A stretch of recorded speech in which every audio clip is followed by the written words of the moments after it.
की जय श्री राम, जय श्री राम, जय निषाद राज, जय निषाद राज। आज के संकल्प दिवस में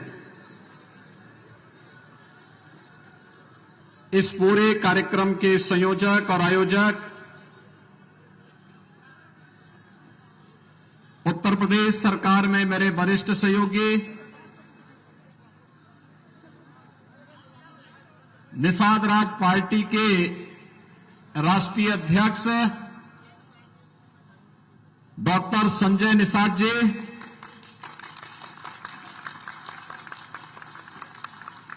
लोकप्रिय सांसद श्री कमलेश पासवान जी, लोकप्रिय सांसद श्री प्रवीण निषाद जी, प्रदेश सरकार प्रदेश के विधानसभा के माननीय सदस्य श्री श्रवण निषाद जी, विवेकानंद पांडे जी, डॉक्टर असीम कुमार जी, श्री राजबाबू उपाध्याय जी, श्री अनिल त्रिपाठी जी, श्री रमेश सिंह जी, श्री विपुल दुबे जी, श्री विनोद बिंद जी, ऋषि त्रिपाठी जी, महंत रविंद्र दास जी, निषाद पार्टी की राष्ट्रीय उपाध्यक्ष श्रीमती मालती निषाद जी, डॉक्टर अमित निषाद जी और प्रदेश भर से आए हुए निषाद राज के सभी अनुयायी उपस्थित भाइयों बहनों, महायोगी बाबा गोरखनाथ की इस पावन धरा पर आपके 10वें संकल्प दिवस के इस आयोजन में मैं आप सबका हृदय से अभिनंदन करता हूं।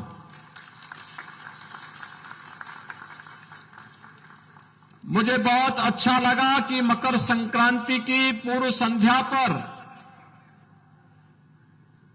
निषाद राज के अनुयायी राम राज्य के जिस संकल्प के साथ आगे बढ़ रहे हैं, तो भाइयों बहनों, आपका वह संकल्प भी बहुत शीघ्र साकार रूप लेने की ओर अग्रसर हुआ है।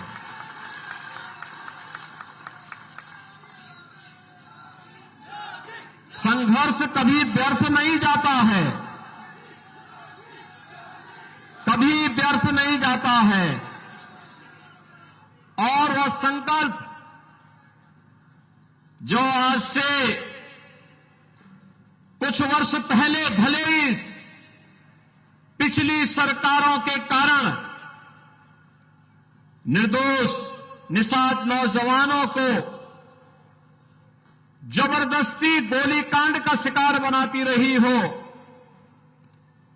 लेकिन संघर्ष आज एक बार फिर से निषाद, मल्ला, माझी, केवट या इससे जुड़ी हुई जितनी भी जातियां हैं, इन सब जातियों को उनका पूरा हक दिलाने के उस संकल्प को आगे बढ़ाने का जो निषाद राज पार्टी और भारतीय जनता पार्टी का संकल्प है, उस संकल्प को जब साकार रूप प्रदान करने की कार्रवाई चल रही है, तब उत्साह अत्यंत आवश्यक है और उस उत्साह के लिए आप सब आज एकत्र हुए हैं।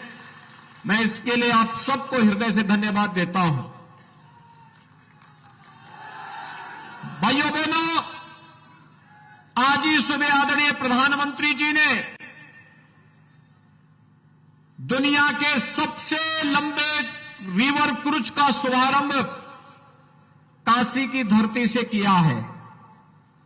काशी से गाजीपुर, बक्सर, छपरा होते हुए वह रिवर क्रूज बिहार में प्रवेश करेगा। बिहार से झारखंड में, झारखंड से बंगाल में, बंगाल से बांग्लादेश में और फिर बांग्लादेश से ब्रह्मपुत्र होते हुए गुवाहाटी और डिब्रूगढ़ तक की यात्रा करेगा। यह प्रदेश के अंदर पर्यटन और रोजगार की नई संभावनाओं को तो आगे बढ़ा ही रहा है, लेकिन जो हमारे माजी नाविक और मल्लाह बंधुगण हैं, उनके लिए नए रोजगार की संभावनाओं को भी आगे बढ़ाने का एक माध्यम बन रहा है। भाइयों बहनों, दुनिया जब आगे बढ़ रही है तो समाज के हर तबके को आगे बढ़ने का पूरा अधिकार होना चाहिए।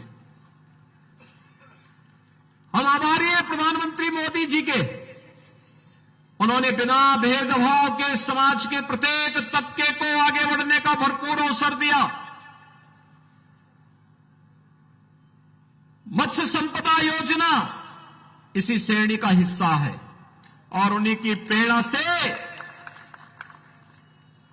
श्रृंगवेरपुर में हजारों वर्षों की इस विरासत को साकार करने के लिए भगवान श्री राम और निषाद राज की गले लगी हुई एक बड़ी प्रतिमा की स्थापना का कार्य अंतिम चरणों में चल रहा है।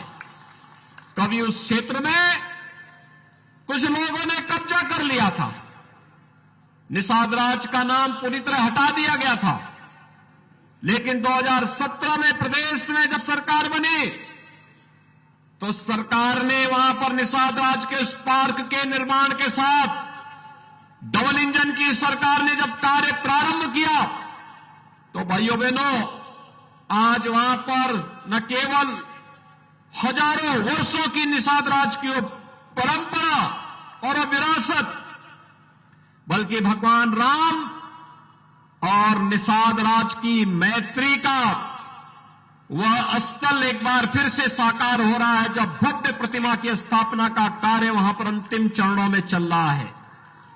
आज के इस अवसर पर जब हम सब यहां पर एकत्र हुए हैं, मैं इस अवसर पर उत्तर प्रदेश के अंदर डबल इंजन की सरकार जो कार्य कर रही है, मत्स्य संपदा योजना न केवल केंद्र सरकार के स्तर पर बल्कि डॉक्टर संजय निषाद तो प्रदेश सरकार के हिस्से हैं और इसलिए उत्तर प्रदेश के अंदर भी हम लोग मत्स्य संपदा योजना का शुभारंभ करने जा रहे हैं। राज्य सरकार भी इसमें अपना योगदान देने की कार्रवाई को आगे बढ़ा रहा है।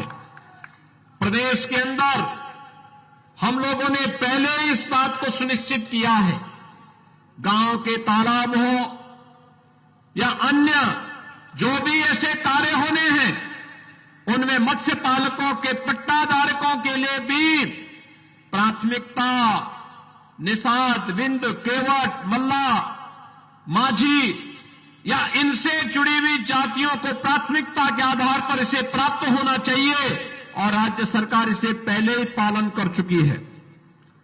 लेकिन साथ साथ मनरेगा के कन्वर्जन के माध्यम से भी उन तालाबों के निर्माण में योगदान देने की कार्रवाई को भी जहां आगे बढ़ाने का कार्य किया गया है, वहां पर हम लोगों ने अन्य तमाम प्रकार की योजनाओं को भी आगे बढ़ाया है और इस विभाग के मंत्री स्वयं डॉक्टर संजय निषाद जी हैं, तो स्वाभाविक रूप से वह इसको तेजी के साथ आगे बढ़ाने का कार्य कर रहे हैं। अभी एक नया प्रस्ताव और आ रहा है, निषाद राज बोट सब्सिडी योजना भी है। आपने देखा होगा अब डीजल और पेट्रोल और केरोसिन से नहीं, सीएनजी की नौकाएं आ रही हैं। वाराणसी में अकेले वाराणसी में 1600 ऐसी नावों को सीएनजी के साथ जोड़ करके फ्री में एक सारा किट उन्हें उपलब्ध करवाया गया है और आज वहां पर लोग बेहतरीन रूप से इस कार्यक्रम के साथ जुड़ रहे हैं। हमारा प्रयास है कि पूरे प्रदेश भर में हम इन योजनाओं को जहां आगे बढ़ाएंगे, वहीं मछुआरा समुदाय को जहां भी आवश्यकता पड़ेगी वहां पर उन्हें मत्स्य योजना के अंतर्गत, निषाद बोट सब्सिडी योजना के अंतर्गत हम प्रदेश सरकार के बजट में भी हम लोगों ने धनराशि की व्यवस्था की है और इस व्यवस्था के अंतर्गत उन्हें सुविधा का लाभ उपलब्ध करवाने का कार्य भी किया जा रहा है। आज आप सब जान रहे हैं ये नया भारत है। प्रधानमंत्री मोदी जी के नेतृत्व में नया भारत किसी के साथ कोई भेदभाव नहीं करता है। हर उस नागरिक को जिसके पास आवास नहीं, उसे प्रधानमंत्री आवास योजना या मुख्यमंत्री आवास योजना का लाभ प्रदान करने की कार्रवाई हो। जिसके पास शौचालय नहीं, उसके घर में एक शौचालय बनाने की कार्रवाई हो। जिसके पास बिजली का कनेक्शन नहीं, उसने बिजली का कनेक्शन देने की कार्रवाई हो। और कोरोना जैसी महामारी के दौरान हर गरीब को फ्री में राशन की सुविधा उपलब्ध करवाने का कार्य हो। भाइयों बहनों, ये इसलिए हो पा रहा है क्योंकि जनता के प्रति संवेदनशील सरकार आई है। आज कोई शोषण नहीं कर सकता, अन्याय नहीं कर सकता, किसी गरीब का उत्पीड़न नहीं कर सकता, किसी गरीब की संपत्ति पर जबरन कब्जा नहीं कर सकता, बहन बेटियों की इज्जत पे कोई जबरन हाथ डालने का दुस्साहस नहीं कर सकता है। और सरकार का संकल्प है कि हम सामाजिक न्याय की इस अवधारणा को मजबूती के साथ आगे बढ़ा करके प्रधानमंत्री मोदी जी के नेतृत्व में जब भारत का डंका दुनिया में बज रहा है, आज आप देख रहे होंगे दुनिया के अंदर भारत एक नए भारत के रूप में प्रस्तुत हुआ है। वैश्विक मंच पर भारत की नई प्रतिष्ठा बढ़ी है। एक और आंतरिक मोर्चे पर विरासत का सम्मान के बाद श्रृंगवेरपुर में निषाद राज और भगवान राम की मैत्री की भव्य प्रतिमा स्थापित हो रही है। काशी में बाबा विश्वनाथ का धाम पूरे वैभव के साथ देश और दुनिया को आकर्षित कर रहा है। तो अयोध्या में भगवान राम के भव्य मंदिर के निर्माण का कार्य भी आज अंतिम चरणों में चल रहा है। 2023 के दिसंबर मास में अयोध्या में भगवान राम का भव्य मंदिर का निर्माण कार्य संपन्न हो चुका होगा। भाइयों बहनों, यह भारत का राष्ट्र मंदिर है जिसमें समाज के हर एक तबके को भरपूर सम्मान मिलेगा। और भाइयों बहनों, आज न केवल आंतरिक मोर्चे पर बल्कि वैश्विक मोर्चे पर भी अगर आप देखेंगे भारत कैसे भारत की धाक जमी है। दुनिया के वे 20 बड़े देश जो G20 के रूप में जाने जाते हैं, उनकी अध्यक्षता का नेतृत्व भी प्रधानमंत्री मोदी जी के नेतृत्व में वर्तमान में चल रहा है। ये दुनिया के वे 20 बड़े देश हैं जिनका दुनिया में 60% आबादी जहां निवास करती है, 75% व्यापार पे जिनका अधिकार है, 85% जीडीपी पर जिसका अधिकार है और 90% पेटेंट पर भी जिन देशों का अधिकार है। आज प्रधानमंत्री मोदी जी के नेतृत्व में मानवता के कल्याण के एक नए मार्ग पर ये सभी 20 देश निकल पड़े हैं। और हम विश्वास के साथ कह सकते हैं कि निषाद राज पार्टी ने 10 वर्ष पहले जो संकल्प लिया था निषाद और मछुआरा समुदाय के उत्थान के लिए, उसको भी साकार रूप प्रदान करने की कार्रवाई अंतिम चरणों में चल रही है। और इस अवसर पर मैं एक बार फिर से आप सबके संघर्ष का अभिनंदन करता हूं और आपका आह्वान करूंगा कि जब सफलता सिद्धि की ओर बढ़े तो धैर्य के साथ नेतृत्व पर विश्वास करते हुए हमें मजबूती के साथ आगे बढ़ना चाहिए। इन्हीं सब शब्दों के साथ मैं एक बार फिर से इस संकल्प दिवस के अवसर पर आप सभी को हृदय से बधाई देता हूं, अपनी शुभकामनाएं देता हूं। मकर संक्रांति की मंगलमय शुभकामनाएं भी आप सबके प्रति व्यक्त करता हूं और वाणी को देता हूं विराम। जय जय श्री राम। एक बार जोरदार करतल ध्वनियों के साथ माननीय मुख्यमंत्री जी के लिए जोरदार तालियों से स्वागत होना चाहिए।